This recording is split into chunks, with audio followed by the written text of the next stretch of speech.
திரு செந்தில் பாலாஜி. இப்போ நான் இப்போ இந்த பேனா நேற்றுக்கு போய் இந்த பேனா வாங்குறேங்க. இந்த பேனா 5 ரூபான்னு வாங்கினேன். இதே பேனாவை பல்கா நான் நம்ம ஸ்டாஃப் எல்லாருக்கும் கொடுக்கணும்னு 50 வாங்குறேன்னு வச்சுக்கோங்க. உடனே அவங்க என்ன பண்ணுவாங்க, 250ங்கிறது 200 இல்ல 220 ரூபாய்க்கு கொடுப்பாங்க. எனக்கு டைம் இருந்துச்சு, பாரிஸ் கார்னர்ல போய் கேட்டா இன்னும் 180 ரூபாய்க்கு கிடைக்கும். இல்ல ஆன்லைன்ல போய் நான் ஹோல்சேல் டெப்போ தேடினா 175 கிடைக்கும். இப்ப இந்த ஒரு பேனா வாங்குறதுல 4 கடையில வெவ்வேறு விதமா விசாரிச்சால் வேறு ரேட்டு கொடுப்பாங்க. டிரான்ஸ்ஃபார்மர், ஒரு பர்டிகுலர் டிரான்ஸ்ஃபார்மர் 440 kVன்னு வச்சுக்கோங்க. இதை ஆர்டர் பண்றாங்க. ஆர்டர் பண்ணா 34 நிறுவனங்கள் டெண்டர் போடுது. 34 நிறுவனங்களும் எண்ட் பிரைஸ் 10 பைசா கூட டிஃபரன்ஸ் இல்லாம ஒரே ரேட். இந்த மாதிரி போட முடியாது, இது சொல்லி வச்சு போடப்பட்டது. அது மாத்திரம் இல்ல, அந்த ஸ்பெசிபிகேஷன் உடைய டிரான்ஸ்ஃபார்மர் இவங்க எந்த மாதம் ஆர்டர் கொடுத்தாங்களோ அதே மாதம் ராஜஸ்தான்ல 3.25 கோடிக்கு வாங்கியிருக்காங்க.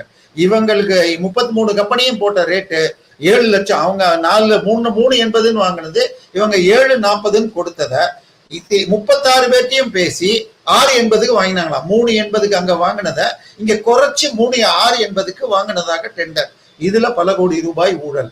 இதுக்கு வழக்கு போடுங்கன்னு அறப்போர் போட்டிருக்காரு. அதுக்கு அடுத்தது நிலக்கரி. இப்போ மலேசியா அல்லது இந்தோனேஷியால இருந்து நிலக்கரி வருது. அங்க கப்பல்ல ஏத்துறப்ப அவங்க இது சர்டிபிகேட் கொடுப்பாங்க.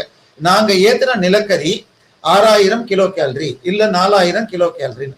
அந்த கப்பல்ல ஏத்தின கம்பெனி கொடுத்த அந்த சர்டிபிகேட்டையும் வச்சிருக்காங்க.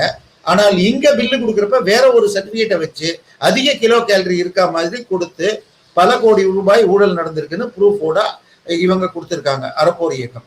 இது மாதிரி என்னால் சொல்லிக்கொண்டே போக முடியும். துரைமுருகன் இவங்க இதை தாண்டி இன்னும் எடுத்துக்கிட்டீங்கன்னா, தமிழக அரசுக்கு சொந்தமான இடத்துல ஆக்குபை பண்ணிட்டு மோசடி டாக்குமெண்ட் போட்டு பொன்முடி அவர்கள் சைதாப்பேட்டை ஸ்ரீநகர்ல வீடு கட்டியிருக்கார். இது கத்திப்பாரால இருந்து தாம்பரம் போகும் வழியில் உங்களுக்கு 5 ஏக்கர் கிட்டத்தட்ட 1000 கோடி ரூபாய் சொத்தை திரு அமைச்சர் ராஜகண்ணப்பன் ஆக்குபை பண்ணியிருக்காருன்னு எல்லா ப்ரூஃபையும் அறப்போர் கொடுத்திருக்காங்க. இது மாதிரி பலர் கொடுத்திருக்காங்க. கனிம வள கடத்தல், கனிம வள கடத்தல்ல 750 கோடி ரூபாய்க்கு திருநெல்வேலியில மட்டும் நடந்துச்சு. அதுவும் என்னாச்சுன்னா, ஒரு ஆக்சிடென்ட்ல 3 பேர் செத்த பிறகு கலெக்டர் ஒரு கமிட்டி போட்டு பண்ண பிறகு 250 கோடி ஃபைன் போடுறாங்க. ஆனால் கலெக்டரை ஒரு பப்ளிக் ஹியரிங்ல அந்த அன்றைய எம்எல்ஏ எம்பியாக இருந்த திமுகவை சேர்ந்த ஞான திரவியமும் அப்பாவும் மிரட்டி திறந்து விடுங்கன்றாங்க. அப்ப அந்த கலெக்டர் சொல்றாரு, இல்ல அந்த கமிட்டி முடிவெடுக்கும். அடுத்த நாளே அந்த கலெக்டர் டிரான்ஸ்பர் பண்ணிட்டு அந்த கனிம வளத்துறை இயக்குநராக இருந்தவரையும் மாற்றி